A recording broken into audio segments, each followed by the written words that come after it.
반갑습니다. 12월 7일 월요일 큐티 스케치 시간입니다. 오늘 본문은 다니엘 10장 1절부터 9절까지의 말씀입니다.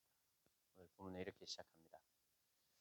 바사 왕 고레스 제3년에 한 일이 벨드사살이라 이름한 다니엘에게 나타났는데 그 일이 참되니 곧 큰 전쟁에 관한 것이라. 다니엘이 그 일을 분명히 알았고 그 환상을 깨달으니라. 예, 오늘 본문은 히데겔 강가에서 본 환상. 그리고 이 특별히 다니엘서에서는 마지막 소개되는 환상이고요. 12장까지 다니엘서가 12장까지인데 다니엘이 이제 그 인생의 말년에 역사적으로 보면 고레스 3년 요때가 한 90세 정도, 85세에서 90세 사이 정도의 나이로 우리가 추정해 볼 수 있습니다. 그러니 육체적으로도 거의 인생의 말년이고 또 그의 사역적인 면에서도 마지막 어떤 환상, 소개된 것으로는 마지막 환상입니다. 10장, 11장, 12장 긴 장이 하나의 예언입니다. 하나의 환상입니다. 오늘은 서론격인데 10장 1절부터 9절까지의 말씀입니다. 환상에 대한 내용이나 해석은 나오지 않고 환상을 보게 되고 받게 되는 이 다니엘의 뭐랄까요, 어떤 상태, 상황. 물론 이제 그 눈을 들어본 적 한 사람이 세마포 옷을 입었던 어떤 영적인 존재, 신적인 존재이며 아마도 이분은 또 제사장의 옷을 입고 있는 것을 보아서는 우리가 제2위이신 하나님, 예수님이 아닐까 우리가 생각해 볼 수 있는 것이고요.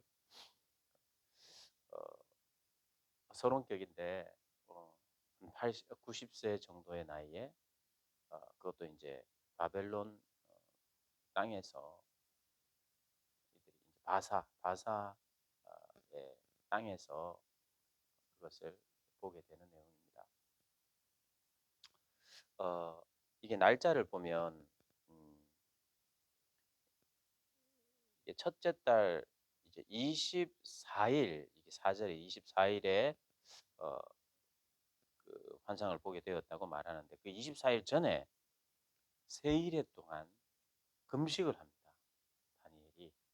그 금식을 한 이유는 1절에 보니까 다니엘에게 한 환상을 보았는데 그는 그 환상이 그 큰 전쟁에 관한 일인데 그 전쟁을 보았고 그 환상을 깨달았다고 이야기를 시작합니다. 그러니까 깨달은 걸 지금 적고 있어요. 그런데 10장 그 12절 13절 요 뒤에 12장에 12장 그 뒷부분을 보면 다니엘이 이것을 다 깨닫지 못합니다. 그리고 또 물어요. 그런데 하나님께서 어쨌든 어, 네가 이 환상을 간직해라. 그리고 약간은 아주 살짝 찜찜하게 끝이 나요. 근데 우리가 이것을 통해서 알 수 있는 것은 하나님의 환상을 통한 하나님의 해석은 이 모든 것이 딱딱딱딱 맞게 뭐 시대도 환상도 어떤 이 비유적인 해석도 이 모든 것이 딱딱딱딱 맞게 어 진행되고 그것을 해석해 주지는 않아요. 역사적으로는 어떤 사건을 말하는지 막 우리는 궁금해하지만 이 말씀에서 보여주는 것이 정확한 역사적인 사건을 근거로만 하진 않고 성경이 표현하고 또 설명하는 내용이 있다면 역사적으로 그것은 맞아요. 그것은 그렇게 설명했으니까 그건 딱딱 맞아요. 그러나 설명하지 아니한 숫자라든지 어떤 뭐 짐승의 모양은 뭐 누구를 상징하는지 이런 것은 정확하게 말하지 않는 것은 우리가 추정만 가능하지 그것이 꼭 그것이다라고 말 못하는 거예요.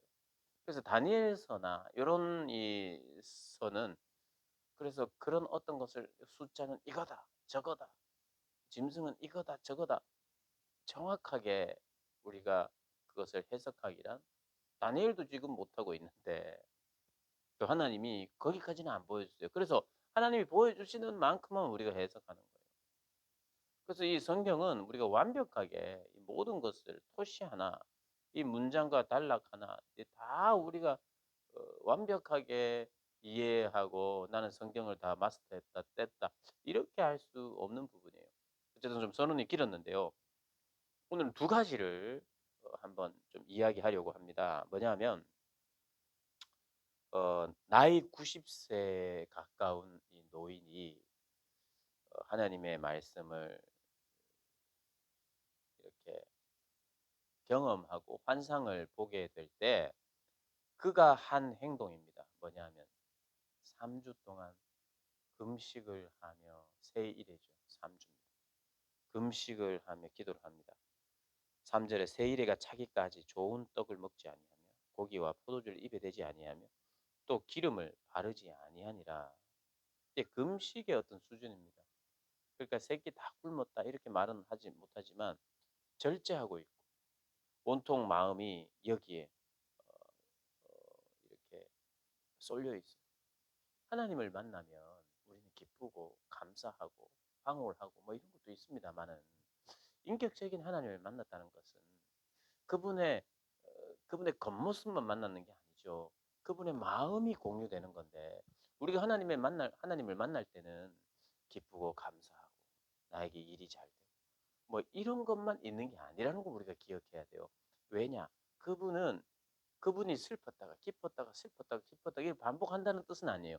그러나 그분이 가지고 있는 사람을 보면서 상황을 보면서 불순종한 백성들을 보면서 그의 마음이 아프고 하나님을 배반하거나 불신앙 가운데 있는 그 사람들을 향한 하나님 마음을 허허하고 좋기만 하겠습니까? 그런 그 하나님의 마음을 나눌 때에 하나님의 사람들에게 나눌 때 인격적인 하나님은 인격적으로 우리를 대우할 때 그것까지 하나님의 마음을 나누는 거죠. 어떤 면에서 하나님의 뜻을 나누고 하나님의 마음을 나눈다는 것은 하나님의 그 무겁고 아프고 슬픈 그 마음을 알릴 때도 있죠. 그러니 이 다니엘이 그걸 느낀 겁니다. 하나님의 마음이 그리고 이 백성들의 어떤 상황이 이들의 신앙이 참 가슴 아픈 수준이에요. 그래서 이 환상을 보고 경험하는 중에 8절 9 절을 보면 몸에 힘이 쭉 빠지고 그리고 또 어 나의 아름다운 빛이 변하여 썩은 듯하였고 나의 힘이 다 없어졌고 나의 힘이 다 없어졌고 음성을 들었는데 그 음성을 들을 때 내가 얼굴을 땅에 대고 깊이 잠이 들었다. 하나님 말씀하시고 음성이 막 들리는데 잠잡 힘이 쭉 빠지고 그러니까 하나님을 만났는데 금식을 하게 되고 힘이 쫙 빠진다는 게 뭡니까? 이게 설명할 수 있는 길이 하나예요. 금방 제가 말씀드렸던 민족의 아픔. 다니엘이 금식한다 이러면 뭐 "제발 이거 하게 해 주세요." 하면서 작전 기도하고 하나님한테 막 금식하면서 데모하고 이런 이런 다니엘이 아니잖아요. 민족을 위한 거예요. 공동체를 위한 거예요. 그 환상을 통해서 이 공동체가 당할 아픔이나 혹은 공동체의 불순종과 죄와 공동체의 신앙의 떨어짐과 신앙의 정체됨 이런 것 때문에 아프고 하나님의 마음도 아프고 하나님의 사람들의 마음도 아프고 그래서 기도하게 되고 그 기도를 하나님은 들으시고 그런 거죠. 그러니까 환상을 봤다 할 때, 하나님을 만났다 할 때 그분의 영광 자체가 그분을 대면하는 자체가 두렵고 떨리는 것도 맞아요. 그러니까 우리가 해석을 그렇게 해야 돼요. 그리고 또 이렇게 힘이 빠지고 힘들어하는 어떤 상황이 왜 그럴까 회개하고 민족을 위하여 회개했던 우리 구장에도 나오잖아요. 민족을 위하여 회개하는 거예요. 대신 회개해 주는 거예요. 자기의 죄를 비롯하여 민족의 죄를 회개하고 하나님께 긍휼을 구하듯이 이게 지금 좋은 떡을 먹지 아니하고 포도주를 입에 대지 아니한다는 것은 그런 의미의 기도입니다. 주여, 제가 회개합니다. 그리고 긍휼을 베풀어 주십시오. 이런 기도를 3주 했다는 거예요. 3주 작정. 그리고 그것을 마쳤을 때에 이런 또 환상을 보게 되는 거예요. 한 사람이 세마포 옷을 입었고 허리에 있는 금띠를 매 그런데 7 절에 보니까 이 환상은 나 다니엘이 홀로 보았고 나와 함께한 사람들이 있었는데 그 사람은 이 환상을 보지 못했대. 그 사람들은 환상을 보지 못했어요. 자기 홀로 봤다고 그럽니다. 근데 그 사람들도 두려워하고 떨었대요. 그리고 도망갔답니다. 이게 말해 주고 싶은 게 있어요. 하나님의 이상이나 하나님의 어떤 환상을 통해서 하나님의 마음을 알려줄 때 이게 아무나 볼 수 있는 게 아니에요. 아무 생각 없이 살아가는 사람들의 그냥 하나님의 환상을 보여주면 진주를 개에게 던지는 거나 다름이 없어요. 사도 바울은 이 민족에 관심이 있었고 하나님의 마음에 관심이 있었고 영원한 하나님의 나라에 대한 관심이 있었고 그걸 위하여 살아왔던 사람이고 경건한 사람이니까 하나님의 그 마음을 나눌 수 있는 거예요. 나누면 이해하고 조금이라도 깨닫고 그래서 하나님의 일을 더 잘할 수 있는 거죠. 전혀 마음이 없고 관심이 없는 사람들에게 하나님이 불쑥 나타나서 그것을 보여줘도 모르고 알게 해도 못합니다. 저는 못하면 안 합니다. 왜 이렇게 되는 거겠죠. 근데 다니엘이 하나님을 만나고 그 하나님의 마음을 나누어 줄 때 그 이스라엘 백성들의 어떤 그 피폐한 상황을 막 가슴에 담아낼 때 마음이 참 무겁고 그래 엎드려질 수밖에 없고 쓰러질 수밖에 없는데 그 쓰러짐은 두 가지 종류일 겁니다. 하나는 그 영광에 압도된 그 거룩하심 앞에 엎드려짐이고 또 거기에 더하여 백성들의 상황을 담아낼 때의 그 아픔이 함께 공유된 아픔. 거기에다가 나이가 90세 정도 되면 체력적으로 그렇게 힘들 수 있겠죠. 그렇게 조금은 종합적이고 복합적으로 그렇게 가능성이 있는데 중요한 것은 홀로 받고 다른 사람들은 못 받고 하나님이 보게 하시고 그 보게 할 때는 볼만한 경건한 삶이 있었고 민족과 공동체를 향한 하나님이 공유된 마음이 있었던 사람이기에 하나님이 보여주신 것이다. 그래서 하나님을 만나면 막 좋고 기쁘기만 한 것이 아니라 슬픈 하나님을 만나면 슬픈 거죠. 하나님이 슬프다. 하나님 슬플 때가 있습니다. 사랑은 슬픔을 만들어냅니다. 왜요? 안타까울 때. 하나님은 슬퍼하실 수 있는 분이죠. 걱정이 있고 일이 잘 안 되고 내가 할 수 없기 때문에 가지는 슬픔이 아니라 내 자녀의 불신앙과 불순종, 하나님 떠남에 대한 슬픔. 이런 것이 있을 때 그리고 그로 말미암아 징계를 받을 때 하나님 마음이 슬프죠. 그 슬픈 하나님을 만나면 사람은 슬퍼지는 거죠. 힘이 쭉 빠지는 거죠. 그리고 하나님이 또 위로하고 힘을 주시기도 하죠. 오늘 그래서 두 가지를 생각합시다. 하나님을 만날 때 무거운 마음이 들 수 있다. 물론 그것으로 끝나지는 않습니다. 하나님을 만날 때 더 금식하고 싶다.